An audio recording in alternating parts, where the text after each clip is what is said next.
உலக மக்கள் எல்லோருக்கும் வணக்கம். சிவம் ஜோதிடம் வாயிலாக நான் உங்கள் ஜி கோபால் பேசுகிறேன். இன்னைக்கு நாம் பேசக்கூடிய தலைப்பு என்ன அப்படின்னா ராகு பகவான் பற்றி தான். இந்த ராகு பகவானுக்கு ஆகப்பட்டது 3 நட்சத்திரங்கள் இருக்குது. ஒன்று திருவாதிரை, 2வது சுவாதி, 3வது சதயம்.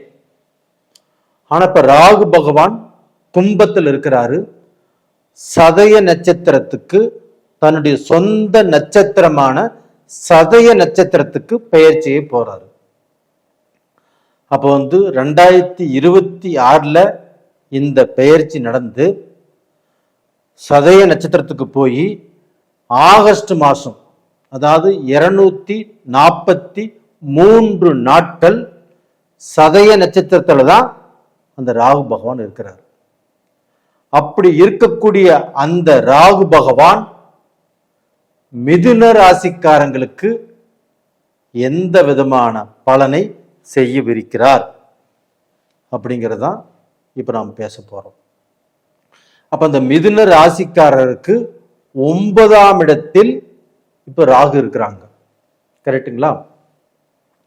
அப்ப அந்த 9ஆம் இடத்தில் இருக்கக்கூடிய ராகு பகவான் மிதுன ராசிக்காரருக்கு நல்லவரா கெட்டவரா, இதை ஃபர்ஸ்ட் நம்ம தெரிஞ்சுக்கணும். எப்பவுமே மிதுனுங்கிறது புதனுடைய ஆதிக்கம், புதனுடைய வீடு. அந்த புதன் பகவானுக்கு இந்த ராகு பகவான் நட்பு கிரகம், அதீத நட்பு கிரகம். முதல் நட்பு கிரகமே ராகு பகவான் தான். அப்ப அந்த ராகு பகவான் 9ஆம் இடத்தில் இருப்பது யோகம். அப்ப அந்த 9ஆம் இடமான பாக்யஸ்தானத்தில் அந்த ராகு இருந்து தன்னுடைய சொந்த நட்சத்திரமான சதய நட்சத்திரத்தில் இருப்பது மிதுன ராசிக்காரங்களுக்கு அற்புதமான யோகம். அது போக அந்த ராகு பகவான் ஆகப்பட்டது தனது 7ஆம் பார்வையாக உங்களுடைய ராசிக்கு 3ஆம் இடத்தை பார்க்கிறாரு. அப்ப அந்த 3ஆம் இடம் என்பது சூரிய பகவானுடைய வீடு. அந்த 3ஆம் இடம் என்பது உங்களுடைய முயற்சி ஸ்தானம்.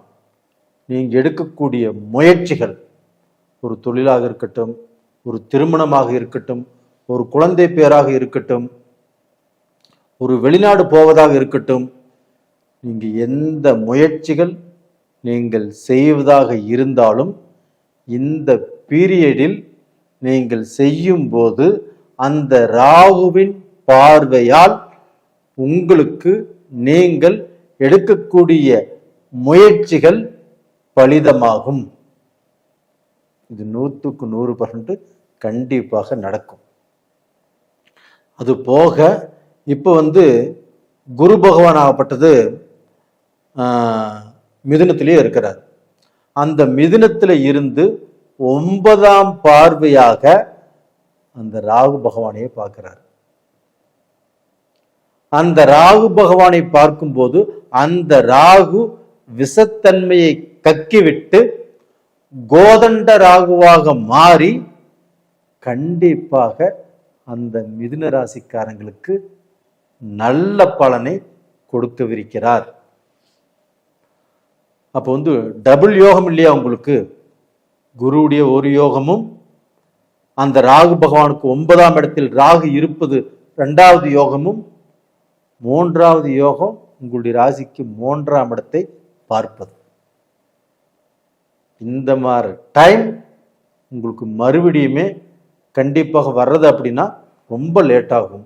அப்ப இந்த நேர காலத்தை நீங்க பயன்படுத்தி கொள்ளுங்கள்.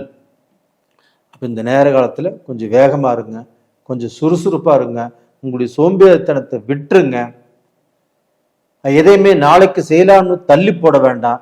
இன்னைக்கு இப்பவே இந்த நிமிஷமே ஒரு காரியத்தை எடுத்தீங்கன்னா அது முயற்சி பண்ணுங்க, எடுங்க, சக்சஸ் பண்ணுங்க. அதற்குண்டான நேர காலங்கள் உங்களுக்கு வந்தாச்சு. அப்ப அந்த குரு பகவானுடைய பார்வை உங்களுக்கு நல்லதை செய்யும். அந்த குரு பகவானால் கண்டிப்பாக உங்களுக்கு 9ஆம் இடத்தை பார்த்ததனால் அந்த குரு பகவானுடைய அனுகிரகம் உங்களுக்கு நல்லதே நடக்கும். அப்போ அந்த குரு உங்களுடைய ராசியிலேயே இருந்தாலும் சில குழப்பங்களை அந்த குரு பகவான் கொடுத்தாலும் அந்த குரு பார்க்கக்கூடிய இடங்கள் இருக்குதா, அந்த இடத்தின் மூலியமாக உங்களுக்கு நல்லது நடக்கும். அப்போ 5ஆம் இடத்தை பார்க்குறாரு, 7ஆம் இடத்தை பார்க்குறாரு, 9ஆம் இடத்தை பார்க்குறாரு. அப்போ இந்த 5 அப்படிங்கிறது நம்மளுக்கு சுக்கிர பகவானுடைய வீட்டை பார்க்குறாரு. அப்போ பார்த்தீங்கன்னா உங்களுக்கு அந்த கலை தொழிலில் இருக்கிறவங்க, இயல் இசை நாடகம், அது போக பார்த்தீங்கன்னா அந்த 5ஆம் இடத்தை பார்க்கும்போது உங்களுடைய சொத்து, உங்களுடைய பூர்வீகம், உங்களுடைய திறமை, உங்களுடைய அறிவு, நீங்கள் எடுக்கக்கூடிய முயற்சிகளுக்கு சப்போர்ட்டு. அந்த 9ஆம் இடத்தை பார்க்கும்போது உங்களுக்கு ஏதாவது ரூபத்தில் ஒரு பாக்கியத்தை கண்டிப்பாக அந்த குருவும் ராகுவும் சேர்ந்து கொடுப்பார். ஏன்னா இதற்கு முன்னாண்ட எனக்கு பாக்கியமே இல்லை, எனக்கு ஏதோ என்னுடைய ராசியை சபிச்சுட்டாங்களாட்டு இருக்குது, நான் அந்த ராசியில பிறந்ததே தப்பு அப்படின்னு பல வருட காலமாக நீங்க போராடி வந்துட்டு இருக்கிறீங்க. அப்படி போராடினாலும் நல்ல ரிசல்ட் இல்லை. போராடி தோத்து போகும்போது அந்த வழி என்ன அப்படிங்கிறது என்னால் உணர முடியுது. அப்படி எத்தனை டைம் தான் தோக்கிறது, எவ்வளவுதான் நான் வாழ்க்கையில இழப்பது, இனி இழப்பதற்கு ஒண்ணுமே இல்லை, நான் முடிஞ்சு போயிட்டேன் அப்படின்னு நீங்க நினைக்கக்கூடிய டயத்துல தான் இந்த சதய நட்சத்திரத்துல அந்த ராகு பகவான் வர்றாரு. கண்டிப்பாக நீங்க மனசை விடாதீங்க, நெகட்டிவா திங்க் பண்ணாதீங்க, கொஞ்சம் உங்களுடைய தைரியத்தை வரவழைங்க. அந்த தைரியத்தினால நீங்க பல படிகள் ஏறி நல்ல பொசிஷனுக்கு வருவீங்க, இது உறுதி. அது போக அந்த ராகு பகவானுடைய பார்வையும் 3ஆம் இடத்தை பார்க்கறதுனால உங்களுக்கு நல்ல பொசிஷனுக்கு வருவதற்கு வழிவிடும். இன்னொன்று தெரியுங்களா, இந்த ராகு பகவான் நினைத்தால் ஒருவரை கோபுரத்தின் உச்சிக்கே கொண்டு போய் வைக்க முடியும். உங்களை எல்லாரும் அண்ணாந்து பார்க்கக்கூடிய அளவுக்கு உங்களுடைய நிலைமை மாறும். அப்போ சொத்தோ செல்வமோ செல்வாக்கோ எல்லாமே பெருகும். நீங்க இழந்ததை விட டபுள் மடங்கு சம்பாதிப்பீங்க. இது கண்டிப்பா நடக்குங்க. அதே சமயம் ஒரு ராகு பகவான் நினைச்சா ஒருத்தர் பார்த்தீங்கன்னா ரொம்ப மோசமான சூழ்நிலைக்கு கொண்டு வரலாம். ஆனா இப்ப அந்த ராகு பகவானால நீங்கள் நல்ல பொசிஷனுக்கு வருவதற்கு வாய்ப்பு இருக்கிறது. ஒரு வெளிநாடு போகலாமா, தாராளமாக போகலாம். வெளிநாட்டில் பிஸ்னஸ் பண்ணலாமா, தாராளமாக பண்ணலாம். உள்நாட்டில் பிஸ்னஸ் பண்ணலாமா, இல்லை தொழிலுக்கு போகலாமா, தாராளமாக செய்யலாம். இப்படி செய்யும்போது உங்களுக்கு நல்ல பலன் கிடைக்கும். நிறைய பேர் எங்கிட்ட ஜாதகமும் அனுப்புறீங்க. அந்த ஜாதகத்தை பார்த்து நான் உங்களுக்கு சொல்லியிருக்கிறேன். அது போக கடந்த காலத்தில் இதே மாதிரி பார்த்தீங்கன்னா இந்த ராகுவாகப்பட்டது உங்களுடைய ஜாதகத்தில் இருக்கக்கூடிய இடம் சரியில்லை, நீங்கள் இப்போ எதுவுமே பண்ணாதீங்க அப்படின்னு சொல்லி இருந்தும் ஒருத்தர் பண்ணி இப்போ பிஸ்னஸில் இந்த 6 மாத காலமாக போராடிட்டு இருக்கிறாரு, லாஸ் ஆகிட்டு இருக்குது.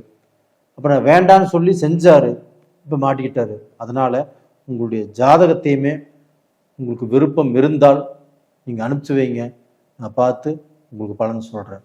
நேயர்களே, இந்த பதிவு கண்டிப்பாக நல்லா இருக்கும். சப்ஸ்கிரைப் பண்ணுங்க, உங்கள் நண்பர்களுக்கும் ஷேர் பண்ணுங்க. உங்களிடமிருந்து விடைபெறுவது உங்களின் ஜி கோபால். நன்றி, வணக்கம். இந்த ராகுடைய புத்தி நடக்கிறதுனால, ராகு சதய நட்சத்திரத்தில் இப்போ பயணம் பண்ணுறதுனால நீங்கள் காளகஸ்திரிக்கு போயிட்டு வர்றது கூட ரொம்ப நல்ல விஷயம். போயிட்டு வாங்க. நன்றி, வணக்கம்.